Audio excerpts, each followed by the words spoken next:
আসসালামু আলাইকুম প্রিয় দর্শক, আমাদের রাজনৈতিক অঙ্গনে যে ইস্যুটা এখন সবচেয়ে বেশি আলোচিত হয়, প্রায় আলোচিত হয়, সেটা হলো নির্বাচন কবে হবে। আরেকটা আলোচনার বিষয় হলো যে এই নির্বাচনের দাবিটা মূলত কারা করছে। আরেকটা ইস্যু হলো সংস্কার কিভাবে হবে, সংস্কার কবে হবে, সংস্কার কি নির্বাচনের আগে হবে নাকি সংস্কার নির্বাচনের পরে হবে, অথবা সংস্কার কি আংশিক হবে, বাকিটা ফিনিশিং নির্বাচনের পরে হবে। আবার কেউ কেউ বলছেন যে সংস্কার একটা চলমান প্রক্রিয়া, এটা হতেই থাকবে। এই ধরনের নানা আওয়াজ কিন্তু উঠছে। সরকার যখন একাধিক সংস্কার কমিশন করেছেন, তার আগেই, এই সরকার দায়িত্বে নেওয়ার আগেই, আরও প্রায় 2 বছর আগেই বিএনপি কিন্তু, যখন বিএনপির জন্য এই দেশে একটা চরম প্রতিকূল অবস্থা, সেই সময়ে বিএনপি কিন্তু সংস্কারের একটা রূপরেখা দিয়েছিল, তারা রাষ্ট্র মেরামতের রূপরেখা দিয়েছিল এবং সেই সংস্কারে তারা 31 দফা নিয়ে আলোচনা করেছিল। নতুন যে সংস্কার কর্মসূচি দেওয়া হয়েছে এবং সংস্কার প্রস্তাবনা এসেছে বিভিন্ন সংস্কার কমিশনের কাছ থেকে, তার সঙ্গে দেখা গেছে অনেক ক্ষেত্রেই বিএনপির সেই 31 দফার মিল রয়েছে, 2-1টা জায়গায় একটু অমিল রয়েছে। কাজেই এটা হওয়াটাই স্বাভাবিক এই কারণে যে দেশ তো এইটাই, এই দেশের জন্য সংস্কার দরকার। যেই বলুক না কেন তারা তো পজিটিভ কিছুই বলবে, কাজে সেগুলো মিলে যাওয়ারও একটা সম্ভাবনা কিন্তু সবসময় থাকে। এগুলো হলো আমার আজকের আলোচনার উপক্রমণিকা বা ভূমিকা। আমি এখন মূল আলোচনায় যাচ্ছি। মূল আলোচনা এই সংস্কার নিয়েই। সে আলোচনা হলো যে রবিবার গতকালকে বিএনপি রাষ্ট্র কাঠামো মেরামতের রূপরেখার 31 দফা ও নাগরিক ভাবনা এই শিরোনামে তারা একটা আলোচনা সভা করেছিল এবং সেই আলোচনা সভায় ভার্চুয়ালি যুক্ত হয়েছিলেন মিস্টার তারেক রহমান, বিএনপির ভারপ্রাপ্ত চেয়ারম্যান। তিনি সেখানে অনেক কথাই বলেছেন। কি কথা বলেছেন সেখান থেকে আমি 2-1টা প্রসঙ্গ আপনাদেরকে আনব। প্রথম আলো এই অনুষ্ঠানের যে রিপোর্টটা করেছে, সেই রিপোর্টের শিরোনাম তারা করেছে এয়ার কন্ডিশনের ভেতরে বড় বড় দামি অফিসে বসে তারা সংস্কারের কথা বলছে তারেক রহমান। এই হলো প্রথম আলোর শিরোনাম। দৈনিক ইত্তেফাকেও আমি দেখলাম ঠিক একই শিরোনাম তারা করেছে যে এয়ার কন্ডিশনের ভেতরে বসে এগুলো করলে হবে। এখন উনি হুবহু কি বলেছেন সেটা আপনাদের একটু আমি পড়ে শোনাই। উনি বলেছেন, বড় বড় জায়গায় বসে, এয়ার কন্ডিশনের ভেতরে বসে, বড় বড় দামি অফিসে বসে তারা সংস্কারের কথা বলছে।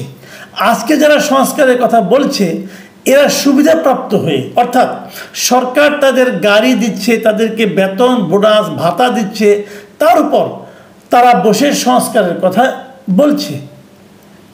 এবং উনি আবার বলেছেন, উনি এর সঙ্গে আবার যুক্ত করেছেন, সেটা হলো যে ওনাদের বিএনপির যে সংস্কারের কর্মসূচি ছিল সেটার উনি একটা তুলনা করেছেন। তিনি বলেছেন বিএনপি এসব সুবিধার ভেতর থেকে সংস্কারের কথা বলেনি।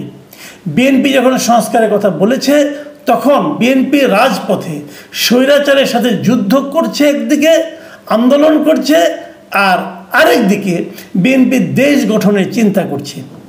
আমি এই দুটো কথাই মোটামুটি রাখলাম, এই দুটো নিয়ে আলোচনা আমরা করব। দেখুন, তারেক রহমান কিন্তু এই যে এসি রুম, এয়ার কন্ডিশন, এটা কিন্তু আসলে আবিধানিক অর্থে বলেন নাই।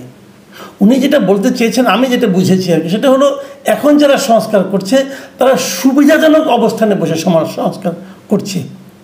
কিন্তু বিএনপি যখন সংস্কারের প্রস্তাবগুলি দিয়েছিল, সেই প্রস্তাবটা ছিল বিএনপির জন্য একটা প্রতিকূল অবস্থা। প্রতিকূল অবস্থাতে বসেও বিএনপি রাষ্ট্র সংস্কারের কথা চিন্তা করেছে এবং তারা অনেকগুলি দফা দিয়েছে।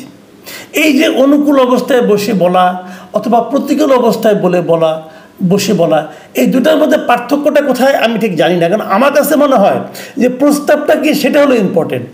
প্রস্তাবটা আপনার প্রতিকূল অবস্থায় বসে দিলেন নাকি অনুকূল অবস্থায় বসে দিলেন সেটা গুরুত্বপূর্ণ না। গুরুত্বপূর্ণ হলো প্রস্তাবটা কি। হ্যাঁ, আপনি এটা বলতে পারেন যে প্রতিকূল অবস্থায় বসে যখন কেউ সংস্কারের কথা বলে তখন বোঝা যায় সে কথা সে বলেছে তার হৃদয় থেকে, সে কথাটা বলেছে তার গায়ের চামড়ার উপর দিয়ে যে প্রেশারটা গিয়েছে, সেই প্রেশারটা অনুভব করে, সেই তাপটা অনুভব করে, সেই তাপ থেকে বাঁচার জন্য পরবর্তী সময়ে সারা দেশের মানুষকে বাঁচানোর জন্য তারা ওইটা তাদের অভিজ্ঞতা জাত একটা প্রস্তাব, এটা একটা ব্যাপার হতে পারে। কাজে সেই প্রস্তাবের প্রক্রিয়াটা হয়তো একরকম হতে পারে, কিন্তু যদি কেউ আরামদায়ক জায়গা থেকেও ভালো প্রস্তাব দেয় আমার তো কোনো সমস্যা আমি দেখি না। যাই হোক, দু ধরনের প্রস্তাব। আমি বরং আরও একটু পার্থক্য করতে চাই এইভাবে, ওটা হলো রাজনৈতিক প্রস্তাব আর এটা হচ্ছে গিয়ে কিছুটা বুদ্ধিভিত্তিক প্রস্তাব। কিছু কিছু লোক ইউনিভার্সিটির টিচার অথবা এনজিও কর্মী তারাই সেই প্রস্তাবগুলো দিয়েছে। এই প্রস্তাব কতটুকু জনমানুষের সঙ্গে সম্পৃক্ত হবে, কারণ এখন যারা প্রস্তাব করেছে তারা কিন্তু অধিকাংশই জনবিচ্ছিন্ন মানুষ, বিদেশে থাকে, এনজিওগিরি করে। এনজিওরা কী করে? এনজিওরা কি জনগণের জন্য খুব কিছু করে নাকি? বরং যে টাকা মারার ধান্দায় থাকে। যাই হোক, এগুলো অনেক কিছু থাকে। কিন্তু আমি যে কথাটা নিয়ে আজকে আলোচনাটা শেষ করব এবং যে কথাটা আমি খুবই গুরুত্বপূর্ণ মনে করছি সেটা হলো, এই যে প্রথম আলো রিপোর্টটা আছে না, এই রিপোর্টটার নিচে আমি দেখলাম যে ওখানে 21টা মন্তব্য করেছে। এই মন্তব্যগুলো কারা করেছে? এই মন্তব্যগুলো করেছে সাধারণ পাঠকরা। আপনি হয়তো বলবেন মোটিভেটেড পাঠক হতে পারে, কিছু মোটিভেটেড পাঠকও হতে পারে, আবার কিছু সাধারণ পাঠকও হতে পারে। সব মিলিয়েই কিন্তু মন্তব্যটা হয়েছে। কিন্তু ইন্টারেস্টিং হলো, এই 21টা মন্তব্যের মধ্যে আমি একটা মন্তব্য পেলাম না যারা নাকি তারেক রহমানের প্রশংসা করলেন। এরা প্রায় সবাই তারেক রহমানকে সমালোচনা করেছেন। এখন তারেক রহমান কি ভুল বলেছেন? না, তারেক রহমানের বক্তব্য কিন্তু আমি সমর্থন করি। তাহলে এই সমালোচনাগুলি কীভাবে আসলো? সমালোচনাগুলি ওই টু দ্য পয়েন্ট আসে। উনি যে কী বলতে চেয়েছেন সেই অর্থে আসেনি, বরং অন্য অর্থে এসেছে। কী অর্থে এসেছে? ওই এয়ার কন্ডিশন, তারা খালি ওই শব্দটুকু ধরে তারা মন্তব্যটা করেছে। কি বলেছে আপনারা শুনেন। আমি কয়েকটা মন্তব্য আমি সবগুলি মন্তব্য আপনাদের দেখাচ্ছি, এবং যে আমি একদম মানে 3টা পার্ট করে এক একটা পার্টে দেখাচ্ছি, মানে সরাসরি সবগুলো নিয়েছি। কাজে কেউ যে বলবে যে আমি বেছে বেছে নিয়েছি তা না, 21টা মন্তব্য আমি দেখাচ্ছি। মন্তব্যগুলি কি বলেছে দেখুন, আমি মন্তব্যগুলো আপনি 2-1টা পড়ে শোনাই, আপনি মিলিয়ে নেন। সাব্বির আহমেদ লিখেছেন, আপনি কোথায় বসে বলছেন? আরেকজন লিখেছেন, আপনি কোথায় বসা আছেন? আরেকজন লিখেছেন, আমরা আগের অবস্থায় ফিরে যেতে চাই না, সুতরাং দেশে বিদেশে যেখানেই থাকুন দেশের মানুষদের রাজনৈতিক জিম্মি থেকে মুক্তি দিবেন। আরেকজন লিখেছেন, আর আপনি এয়ার কন্ডিশন ছাড়া আছেন। তারপরে লিখেছেন, আর আপনি তো শীতের দেশে বসে 1000 মাইল দূরে বসে বেতারে কথা বলেন। তারপর লিখেছেন, অথচ সে নিজেই এই কাজ করতেছে। আরেকজন লিখেছেন, বিএনপির ইতিহাস দেশবাসী জানে।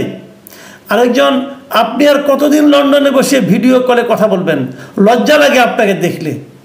আরেকজন লিখেছেন, আপনারা কি গাছের তলায় বসে মিটিং করছেন? আরেকজন, পরিবারতন্ত্র বাতিল করতে পারবেন? আরেকজন লিখেছেন, বিএনপির কার্যালয়ে এসি নাই, দুঃখজনক, দেশে এসে এসি লাগাই দিন স্যার। মিস্টার সোহাগ নামে একজন লিখেছেন, আপনার কর্মীরা যখন রাস্তায় মার খায় তখন আপনি লন্ডনে বসে আয়েশ করেন। তারিক আব্দুল্লাহ লিখেছেন, খুবই হালকা কথা হয়ে গেল, বিএনপি ক্ষমতায় আসার পর কি এয়ার কন্ডিশন ছাড়া রুমে বসে অফিস করবেন? আরেকজন আননেম রিজল লিখেছেন, দিন দিন আপনি উল্টাপাল্টা কথা বলা শুরু করে দিয়েছেন জনাব তারেক রহমান। আরেকজন আননেম রিজল লিখেছেন, সারা দেশে বিএনপির নেতাকর্মীরা বাটপাড়ি এবং চাঁদাবাজির সাথে জড়িত, আওয়ামী লীগের বিকল্প হয়ে বিএনপি কাজ করছে। আরেকজন লিখেছেন, কি করবে বলেন, দেশ তো লন্ডনের চেয়ে বেশি গরম। আরেকজন লিখেছেন, 10% না দিলে আমি কিছু বলি না। আরেকজন খাইরুল ইসলাম সুজন লিখেছেন, সংস্কার করছে, চুরি তো করছে না। লিঙ্কন লিখেছেন, আপনি তো লন্ডনে বসে প্রধানমন্ত্রী হওয়ার স্বপ্ন দেখছেন। আরেকজন লিখেছেন, আপনি কোথায় বসে আছেন জনাব? আরেকজন লিখেছেন, নির্বাচিত হয়ে কী এমন করতে চান আপনারা যা এখন করা সম্ভব না? তার একটা লিস্ট দেন দেখি। এই যে মন্তব্যগুলো, এই মন্তব্যগুলো আসলে কি ইন্ডিকেট করে? আবার দেখুন, ইত্তেফাকে কমেন্ট এসেছে 19টা। আমি যখন এই রেকর্ড করছি তখন আমি দেখলাম, এবং সেই 19টার মধ্যে আমার বিবেচনায় মাত্র 2টো কমেন্ট তা খুব হালকাভাবে তারেক রহমানের বক্তব্যের পক্ষে আছে। আমি মনে করি এই জায়গার থেকে একটা সিদ্ধান্তে আসতে হবে, অথবা আমি মনে করি এটা আই ওপেনার, একটা চোখ খুলে দেওয়ার মতো কিছু মন্তব্য কিন্তু এখানে লোকজন করেছে। এই প্রশ্নটা এখন দেখেন তারেক রহমান কে বলেছেন, তারা কেউ কিন্তু মূল বক্তব্যে যাচ্ছেন না, তারা অন্য লাইনে যাচ্ছেন। কেন? কারণটা হলো তারা তারেক রহমানের প্রতি ক্ষুব্ধ, তারা বিএনপির প্রতি ক্ষুব্ধ, বিএনপির প্রতি তারা ক্ষোভ প্রকাশ। আপনি তো বলতে পারেন যে এই অনলাইনে জামাত অথবা অন্যরা এরা সব ভর করেছে, এই জন্য বিএনপির কি একজনও ভর করতে পারলো না? বিএনপির কেউ কি পত্রপত্রিকা পড়ে না? বিএনপির কেউ কি কমেন্ট লেখে না? বিএনপির সবাইকে অশিক্ষিত কেন? তারা কেন কমেন্ট করছে না? তারা কোথায় কি করছে? তারা ওই যে বলা হয়ে থাকে গ্রাম অঞ্চলে লুটপাট চলছে, তারা কেউ লুটপাট নিয়ে ব্যস্ত? তারা কি চাঁদাবাজি নিয়ে ব্যস্ত? বিএনপিকে আগামীতে নির্বাচনে যাওয়ার জন্য পাগল হয়ে গেছে, অথবা নির্বাচনে গেলে তারা ক্ষমতায় যাবে এরকম ভাবছে? বিষয়টা কি এত সোজা? দেশের মানুষের মন জয় করতে হবে। এই যে লোকগুলো 100% কেন এই ধরনের মন্তব্য করছে, এই প্রশ্নটার জবাব কিন্তু তারেক রহমান সাহেবকে দিতে হবে। এই প্রশ্নের জবাব কিন্তু বিএনপির নেতৃবৃন্দকে দিতে হবে। কেন হচ্ছে এরকম ভাবতে হবে। একটা প্রশ্ন কিন্তু আসবে। 8 মাস হয়ে গেল, তারেক রহমান কেন এখনো এই দেশটাকে ওনার ফিরে আসার যোগ্য ভাবতে পারছেন না? কেন পারছেন না? এই প্রশ্নটা আমি করেছি, করে অনেকের কাছে বিরাট ভাজন হয়েছি, কিন্তু অনেকে আমাকে বোঝানোর চেষ্টা করেছেন। উনি বলতেছেন না, নিরাপত্তাজনিত সমস্যা হতে পারে। আবার কেউ বলছেন যে উনি আসলে পরে মানে ইলেকশনের সময় যেরকম একটা উনি আসলে ওনাকে কেন্দ্র করে একটা বিরাট জনসমর্থন হবে, উনি যদি আগেই চলে আসেন সেই জনসমর্থন তাহলে কমে যাবে। এই ধরনের উদ্ভট কথা। আবার কেউ আস্তে আস্তে বলছেন এই দলের মধ্যেই নাকি অনেকে চান না, নানাভাবে ওনাকে বোঝাচ্ছেন আপনি আসেন না। কেন আসছেন না উনি? ভাই এটা আমি মানতে পারি না। তাহলে ওনাদেরকে বলতে হবে, তাহলে বিএনপিকে বলতে হবে কারণটা, না আসার কারণটা। আপনার জনগণের দল, জনগণ তো জানতে চায় যে ওনাদের নেতা কেন দেশে আসেন না, কেন আসেন না। এবং তার প্রতিফলন দেখতে পেয়েছেন, তার প্রতিফলন দেখেন পত্রিকার পাতায়। দর্শক কি মন্তব্য করতেছে, কেন মন্তব্য করতেছে। এই মন্তব্যগুলো যদি মাথায় নিতে না পারেন, বিবেচনায় নিতে না পারেন, এবং বিবেচনায় নিয়ে সে অনুযায়ী কাজ করতে না পারেন, তাহলে মনে রাখবেন আপনারা দিন দিন আরও দূরে সরে যাবেন। এইভাবে হয় না।